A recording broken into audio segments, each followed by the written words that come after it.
Moses dies, and Joshua leads them into what is called the Promised Land. Now, that Promised Land of Canaan was not empty. And this is an important part of this.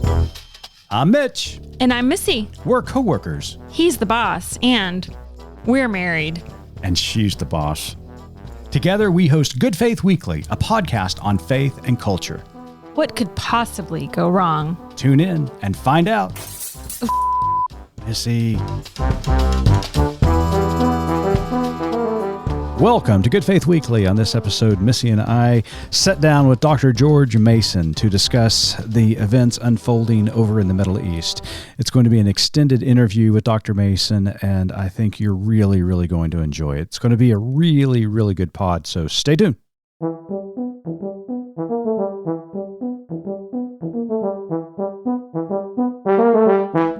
Hey there, Missy. Hey, how are you? I'm doing well. How about you? I'm doing all right. Well, we're going to do things a little different on today's episode. I'll allow it. I appreciate that.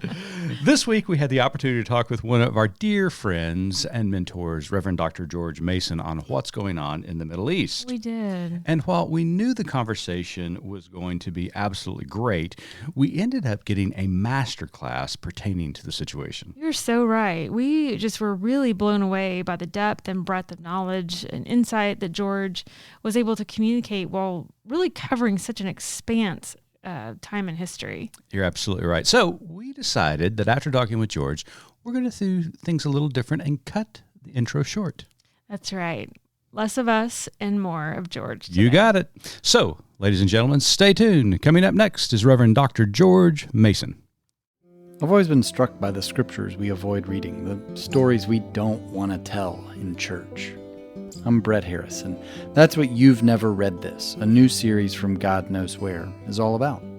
We'll read from prophets and histories we've hidden from ourselves, even words of wisdom and warning from Jesus that we've likely never heard. As with everything we do here, God knows where this will lead us, but I hope you'll join me. Find God Knows Where on your favorite podcast platform.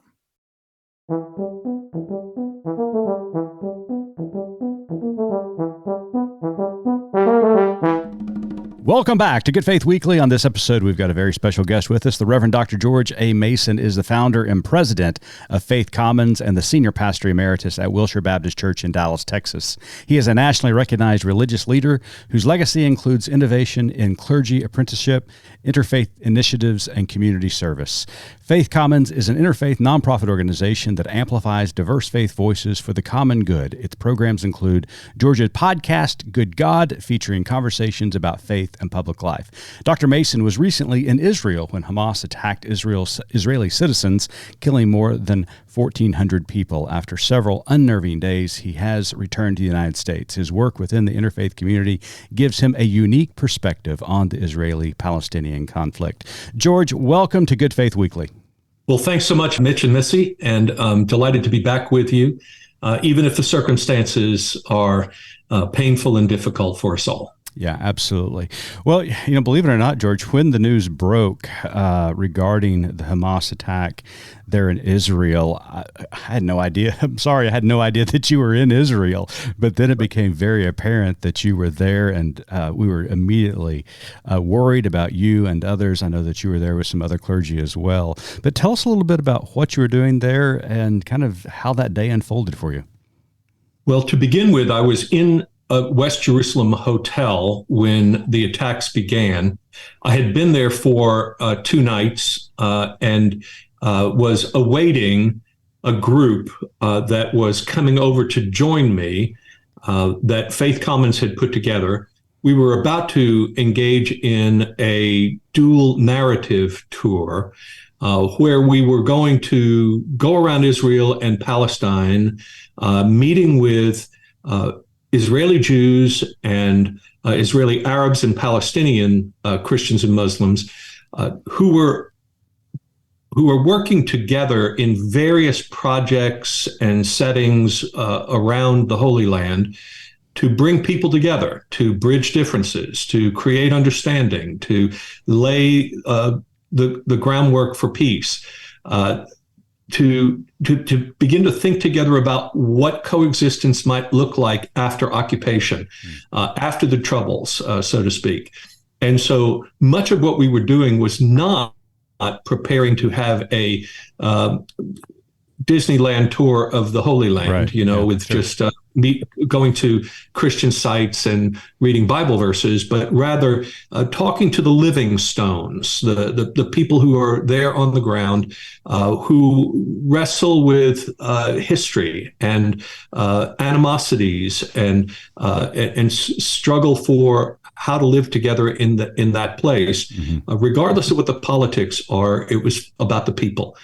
We thought that trip would be a way of engaging in a crucible of conflict that would help reflect back upon the challenges of polarization that we experience in the United States, and how our politics has been moving ever increasingly toward these kinds of differences, and how needed it is to have these islands of hope in the midst of the chaos, where people were finding ways to find each other. So I was there awaiting that, but I should go further and tell you that the reason I was waiting for them is that I had spent 4 full days prior to that in Bethlehem, in the West Bank, the occupied territory. This was a conference on Palestinian land, people, and culture that brought more than 200 people together from 25 countries to deliver papers, have panel discussions about the plight of the Palestinians and the resistance to Israeli occupation and the hope of self-determination, questions of identity, of how they might increasingly find ways in a nonviolent way to envision a future. And so this just filled me with all sorts of information and experience from the Palestinian point of view. And then I'm sitting in this West Jerusalem hotel in Israel proper, and then Hamas began to attack Israel, and everything changed instantly. Yeah. Well, after the news started to break, you're right there. Just kind of walk us through what happened when you heard the news, what was going on the ground there in Israel, because this is a large scale attack. It caught Israel by surprise, and it punctured their sense of invulnerability. Israel has, for at least 56 years since the 1967 Six-Day War, they have had a sense that they could secure Israel through military strength and by marginalizing the Palestinians in a police state occupation and using Israeli intelligence to know what was going on with the resistance and opposition. And in fact, Benjamin Netanyahu, the prime minister of Israel, has had a strategy of strengthening Hamas, weirdly, in a way that would allow the Israeli population to know that Palestinians were not interested in a two-state solution and a peaceful resolution of their problems, because as long as Hamas was strong and its aim was to completely eliminate Israel, obliterate them, and drive them into the sea once and for all, well, then he had the moral capital with Israelis to say, we cannot negotiate with Palestinians. So this is one of the great ironies of this whole thing. Wow. It backfired badly. Yeah.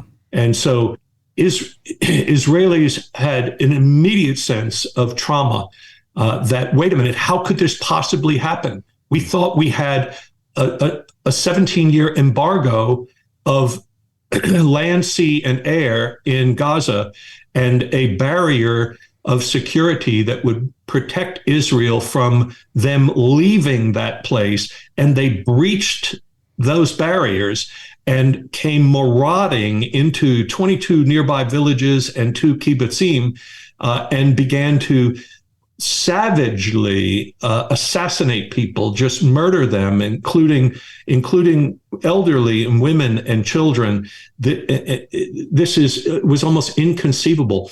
And what's interesting is, for the first couple of hours, most Israelis did not know exactly what was happening, because there is a frequent skirmishing that happens in Gaza with bombs that are lobbed from Hamas into Israel that usually don't land, because Israel's Iron Dome that we've essentially paid for in the United States, $3 million per anti-missile rockets, they knock them out before they can land. And so everyone thought, oh, this is no big deal. This is just business as usual. Yeah. It's just annoyance. Well, no, this was a massive attack that was well planned and strategically done. And it took everyone by surprise that they had the level of ammunition and sophistication that they had. And then, of course, the level of inhumanity and brutality that transgressed every sense of human decency. Wow. So, George, we had the opportunity to spend some time with you last weekend and had just a really wonderful organic conversation, one of those back patio type of conversations about the situation. And I so appreciated what you said. And I had asked you a question in the course of that, just, hey, define Zionism for me. It's one of these terms that gets thrown around all of your life, especially if you grew up in church as we did, and you think you have an understanding, and then when a situation comes up like this, and there's so many layers to it, you start questioning, wait a minute, what is this actually? So I'm going to ask you for a minute to share a little bit of that with our listeners, but also just take us back kind of to Sunday School 101 and build the foundation for what brought us here. I know that's very difficult to do. We hear that term a lot over the last couple of weeks, just in the news. Right. But just kind of in how it's wrapped up with end times theology, just give us an overview of what we need to know to kind of understand the broader scope of what's going on. Thank you for asking that question. So let's begin with the fact that we have terminology that I'm going to use 2 terms. One is Israel, and the other is Zionism. There are many definitions of what is Israel, and I think we need to be careful to distinguish them. So the original definition of Israel goes back to the biblical account of Jacob, one of the patriarchs, who in a night of wrestling with God has prevailed, and his name is changed in this story in Genesis from Jacob, the usurper, the grabber, to Israel, the one who has struggled with God and prevailed. Okay, so then Jacob, of course, has 12 sons. And this becomes the house of Israel, the people of Israel, who end up then eventually, because of the story, of the jealousy of the brothers with Joseph, they finally end up in Egypt, where over time they become captive to the Pharaoh and the Egyptians, having multiplied. And this then becomes the story of the Exodus finally, when Moses leads them out of captivity. And the children of Israel move through the wilderness. They become a covenant people. They receive the law of God and begin to form a sense of identity that is a family, ethnic identity on the one hand, but is now also a religious identity formed around a law and practices. And they eventually come to the edge of the Jordan River on the east bank of the Jordan, modern day Jordan, and Moses dies, and Joshua leads them into what is called the Promised Land. Now, that Promised Land of Canaan was not empty. And this is an important part of this. So just as when Mitch will be quick to tell you, when Columbus so-called discovered America, and when the Pilgrims made their way finally to America, and this was not an empty land. There were indigenous peoples here. And that is not a story that some people want to tell about American history. Similarly, the Bible tells us the story of the Israelites going into Canaan and conquering Canaan, and the peoples there who were a pagan people who worshipped other gods. And, you know, this is an important thing to recognize, because eventually Israel becomes then a nation. That is, they become a nation like every other. They have a king. This was questionable originally, but it is what they did. And so the united monarchy of Saul, David, and Solomon, and then the divided monarchy of the northern kingdom of Israel, or Ephraim, and the southern kingdom of Judah, until the Assyrians took over the northern kingdom, and the Babylonians the southern kingdom, and they were in exile. They eventually come back from the Babylonian captivity and establish the kingdom again for a period of time, but again, then they are overrun first by the Greeks and then by the Romans, and ultimately are scattered again in AD 70, and reconstitute with the formation of Rabbinic Judaism in the year about 90 in the Common Era.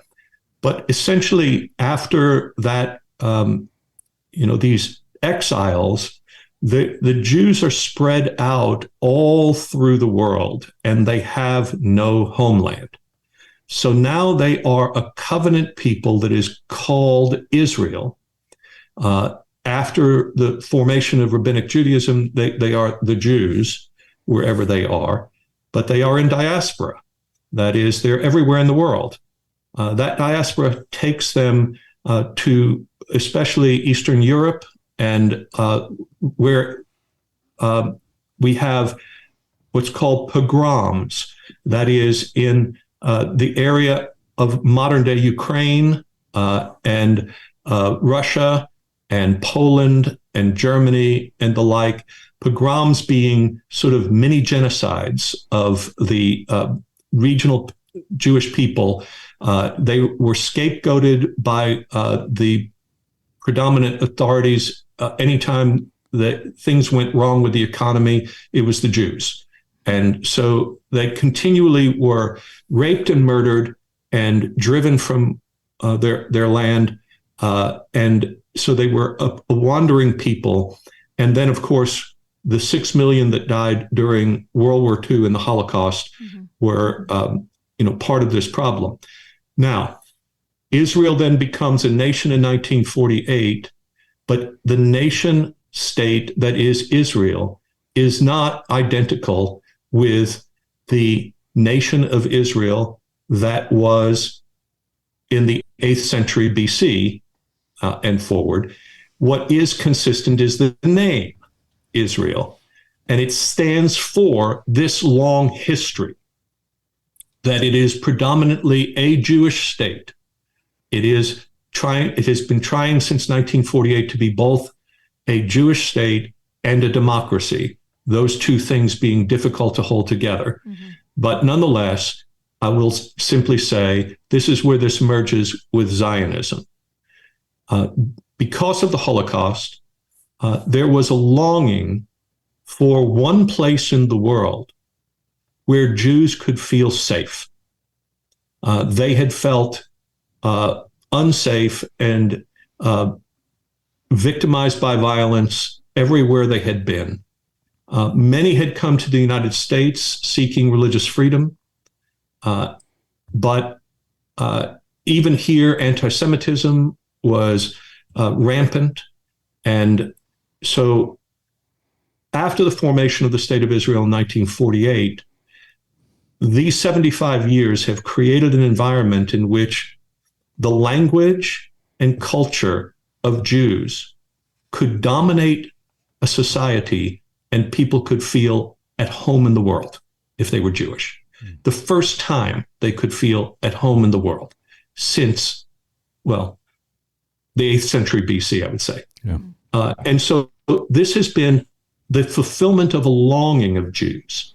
Zion is a language that pertains to Mount Zion, which is a cipher essentially for Jerusalem and the place of worship there.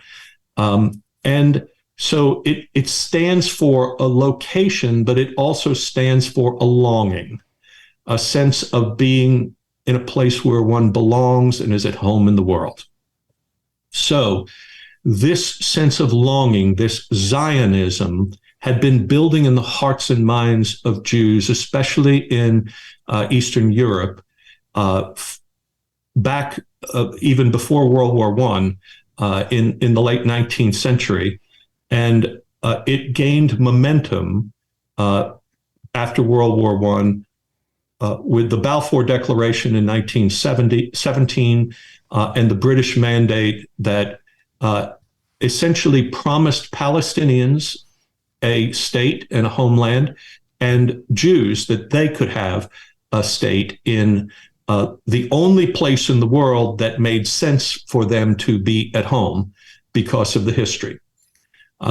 This was then ruled by the British for all those years, but there was an influx, there were many influxes of Jews to the Middle East, to this piece of property that is about the size of New Jersey. And yet when Jews started coming back, they found that just as in the days of Joshua, there were already people here. Right. Well, who were those people? Well, they were Palestinians. They were people who were living there. Did they have a nation called Palestine? Not really. They simply lived on that land in a way that is not dissimilar, Mitch, again, right, to the way Native Americans would describe the way they lived on the land. Well, did they have a nation? Well, they had many nations. They had tribes. They were peoples. They lived. They didn't possess the land. The land possessed them. They lived on the land and by the land, but they didn't have this notion of owning it. They simply lived in villages and communities, and they were a people, but they didn't have an identity that was forced upon them until it was forced upon them to begin to say, okay, we are actually Palestinians, and we therefore are, like the Jews. Well, they were Palestinian Christians, they were Palestinian Muslims. They didn't have the same notion of ethnicity because they would intermarry with the Lebanese and with the Syrians, right, and with the Cyprians and the Egyptians. And for Palestinians, this is no big deal. This is just life. You just bring them into the family, and they're all, Arabs or of some sort. No big deal. For Jews, it was much more defined. What is a Jew? Well, was your mother a Jew? That sort of thing. And so these are the conflicts. When finally, the Jews started arriving, this became an unsettling thing for the Palestinians who existed there. And this movement called Zionism was a threat to them because it had this sense that they had a right. Jews had a right to live there. And the question is, by whose authority do they have that right to live in a place where we have lived and never left, right? And Jews would appeal to the Bible. Some would appeal to divine right from the Bible. This is, the way different people read the Bible. Some would just appeal to the Bible as history and say, well, we know that this is the only place that was ever a homeland to Jews. And others would say, call themselves Zionists as well, simply by saying there is no other place in the world that Jews could have ever felt at home. And we have history and a longing that we have always practiced in our Passover Seders, next year in Jerusalem, next year in Jerusalem, next year in Jerusalem. Mm-hmm. And now let's get home. Let's go home. Mm-hmm. So Zionism can be simply about historical necessity for safety and security of a people, or it can be viewed as a divine right from the Bible. Now, that's the Jewish perspective. This gets complicated. I'm sorry, I just am hardly taking a breath. I hope this is okay. No, this is fantastic. I'm riveted. Yeah. Thank you. Okay. So this gets complicated by evangelical Christians because there is not just Zionism per se, where someone like myself as a Christian could say, I could call myself a Zionist because I see that there is a legitimate longing of Jews to be at home in the Middle East. But I would not call myself a Christian Zionist. Christian Zionism is a very specific language that grows out of, it starts with the Plymouth Brethren, even has earlier roots, but John Nelson Darby in the middle of the 19th century, who, by the way, among his parishioners in the Plymouth Brethren were Lord Arthur Balfour of the Balfour Declaration, mm-hmm. and others who believe that the Bible was created with secrets in it that could be discerned. And this is ultimately premillennial dispensationalism, which comes to the United States and is popularized by C.I. Scofield and the Scofield Bible, and Moody Bible Institute in Chicago, and Dallas Theological Seminary in Dallas, and the Bible churches begin to promote this understanding of the Bible, in which ultimately there is an end times view of things that says that Christians are going to be raptured from the earth, but only after certain things take place, including Jews returning to the land of Israel, driving out the inhabitants, rebuilding the temple in Jerusalem, and then finally, Christians can be raptured and a 7-year tribulation will come to pass, which will ultimately lead to the physical return of Jesus on the Mount of Olives and the beginning of a millennial period. Well, this is all American Christian Zionism. And people like John Hagee from San Antonio, and ultimately now many Southern Baptists and almost all TV preachers have this sort of end times theology that takes the newspaper in one hand and the Bible in the other and begins to identify what God is doing in the Middle East and sees this as a matter of prophecy, using the book of Daniel and the book of Revelation to show who's who and this sort of thing. Well, this is incredibly difficult because, first of all, it has gone beyond the walls of churches and now has infected the corridors of power in Washington and elsewhere. You have people, for instance, in the Trump administration, like Secretary of State Mike Pompeo, who is both a Christian nationalist when it comes to American politics and also a Christian Zionist when it comes to international affairs, specifically related to the Middle East.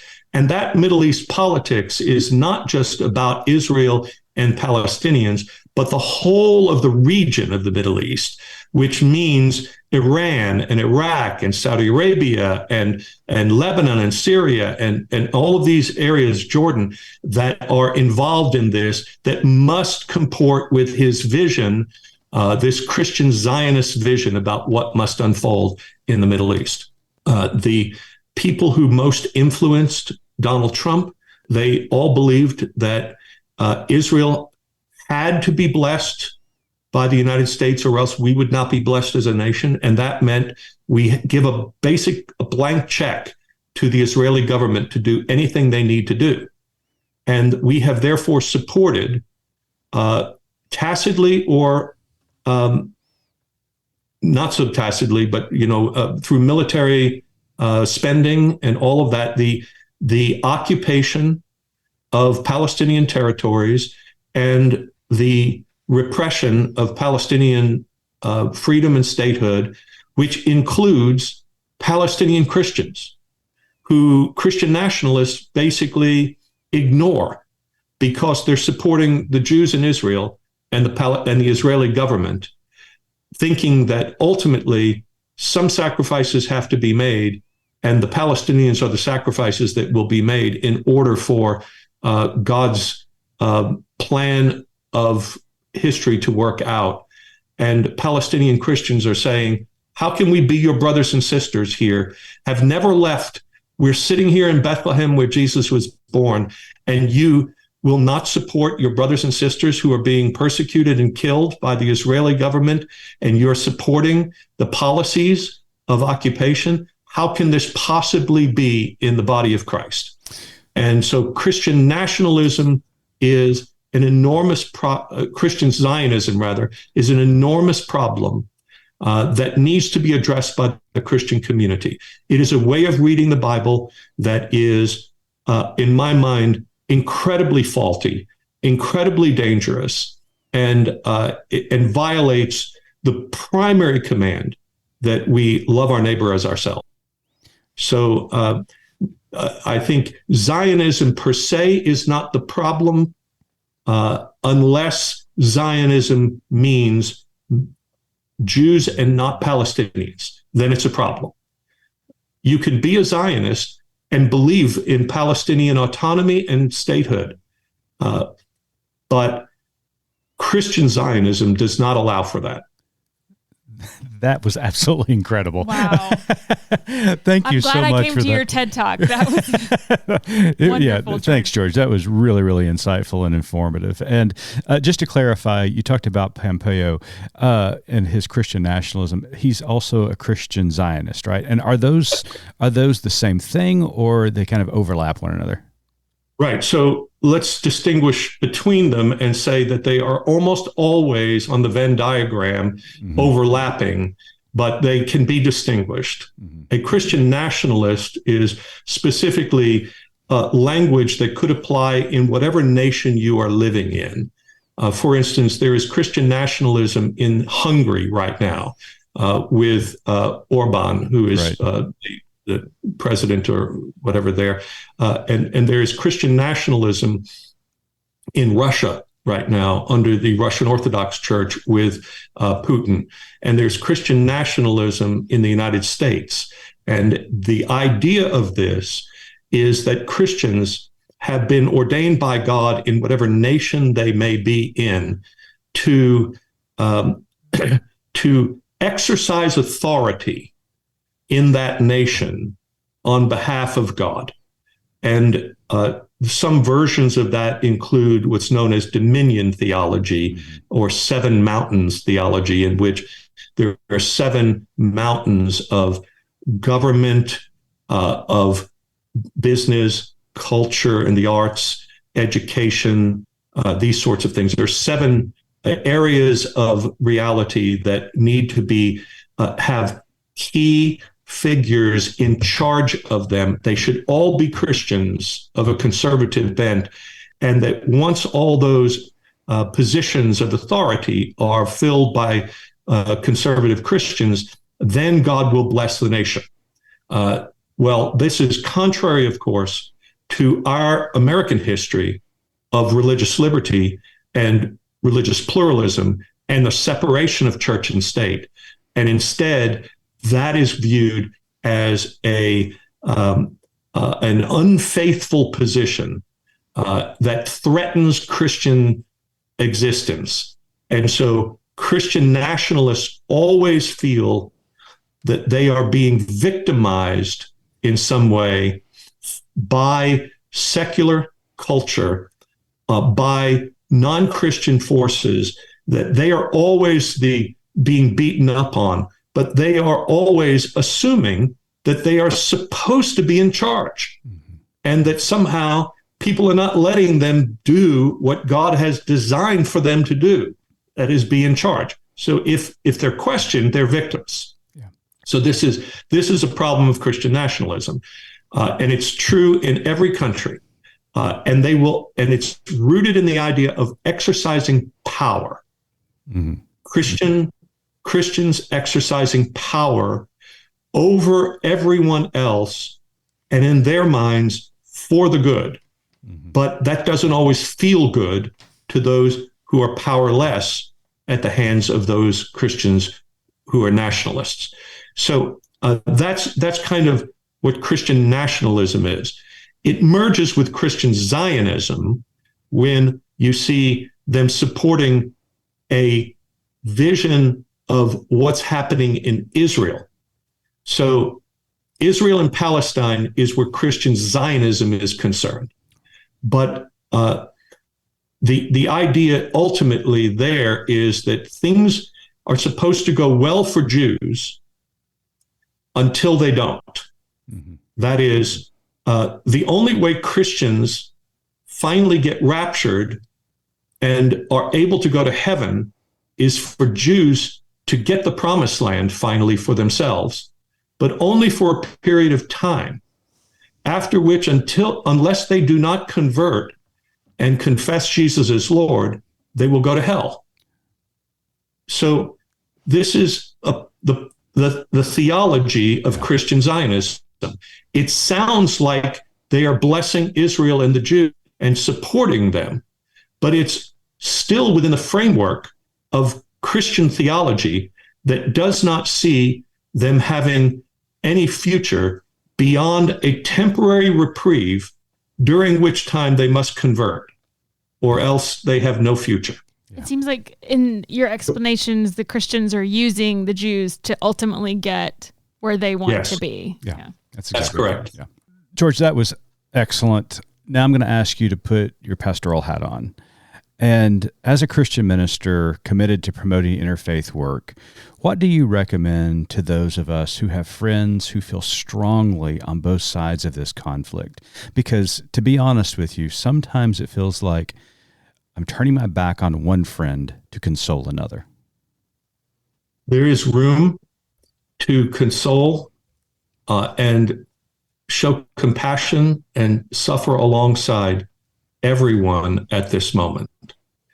You should not have to choose teams in human suffering. So when I'm with a Jew, it's not for me in that moment, I think, to say, I'm sorry for your suffering, but you need to feel sorry also for Palestinians. In that moment, we simply sit with them and legitimately share in their pain and console them, because their suffering is real and has roots that are deep and painful. And for Jews, there is a kind of existential feeling always that our continued existence is hanging in the balance. There is no historical necessity that Israel, that has been a state for 75 years, will remain such. And Jews do not know whether they will ever perish from the earth. There are those who wish them to do so. And so I think we should just simply acknowledge that for Christians, we do not know what that feels like most of the time. And we should listen and we should share in their pain.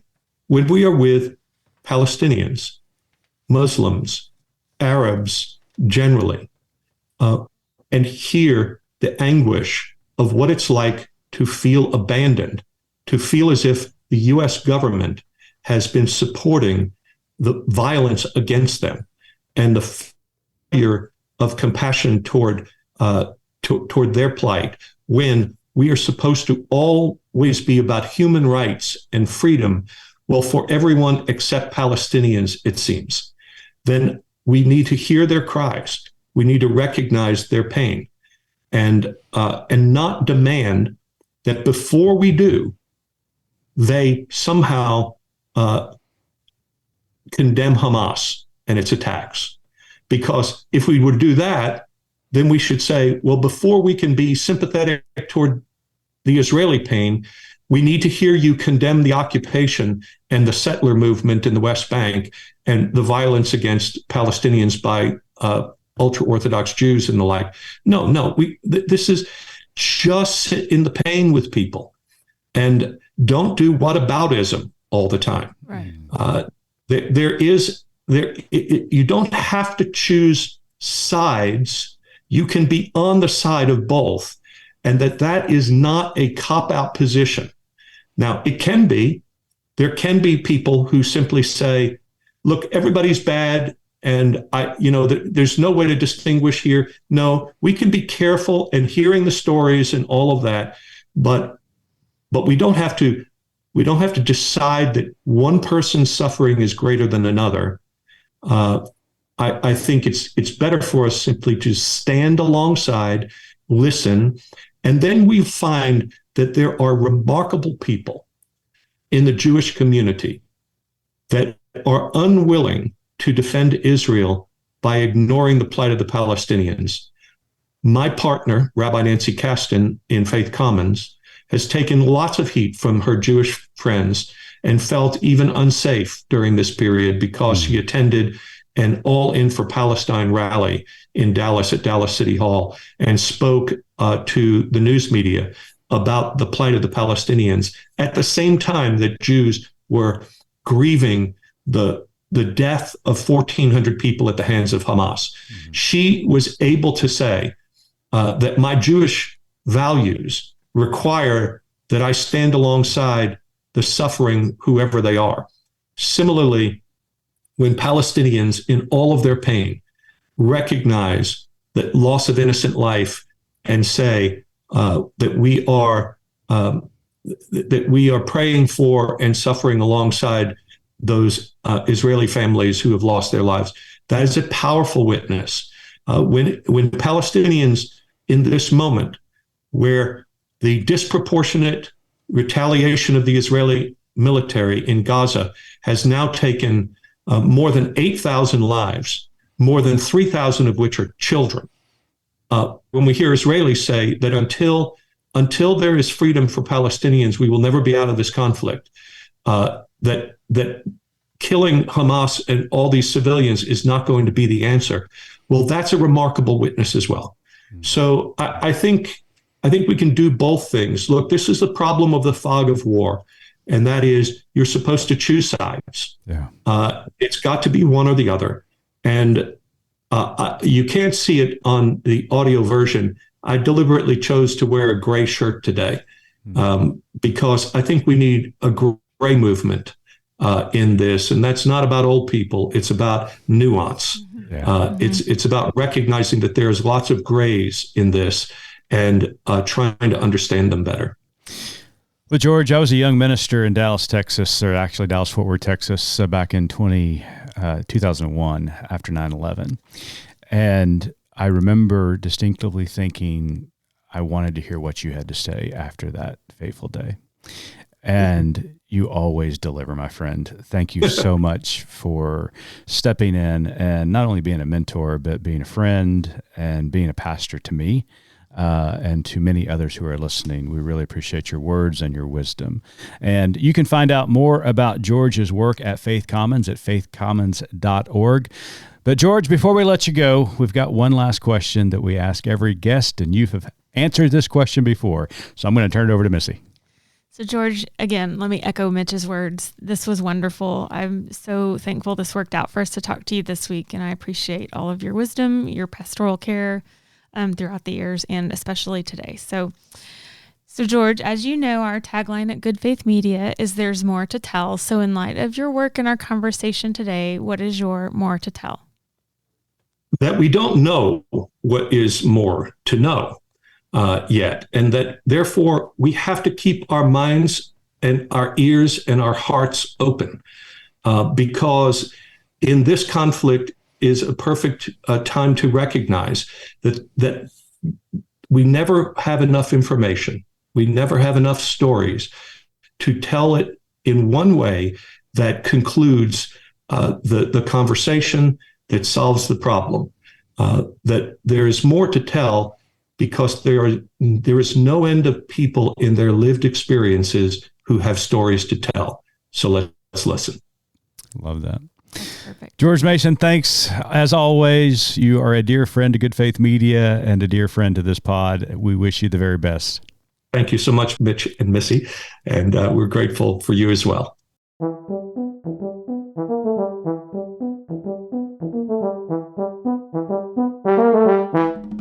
Missy, that was an incredible conversation that we just had with George.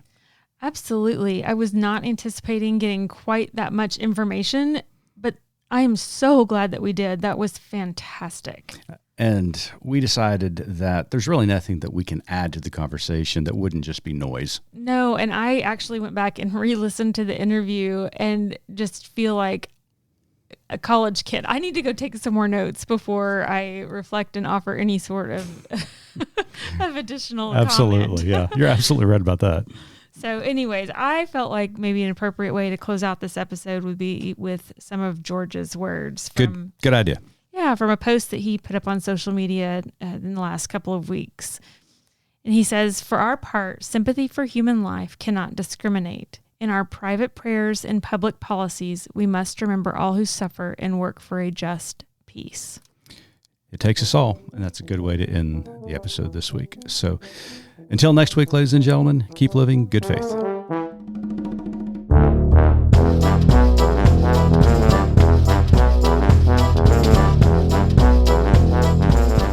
You've been listening to Good Faith Weekly, hosted by Mitch and Missy Randall. This weekly podcast from Good Faith Media discusses matters of faith and culture. Subscribe wherever you get your podcast and give us a like and a glowing review.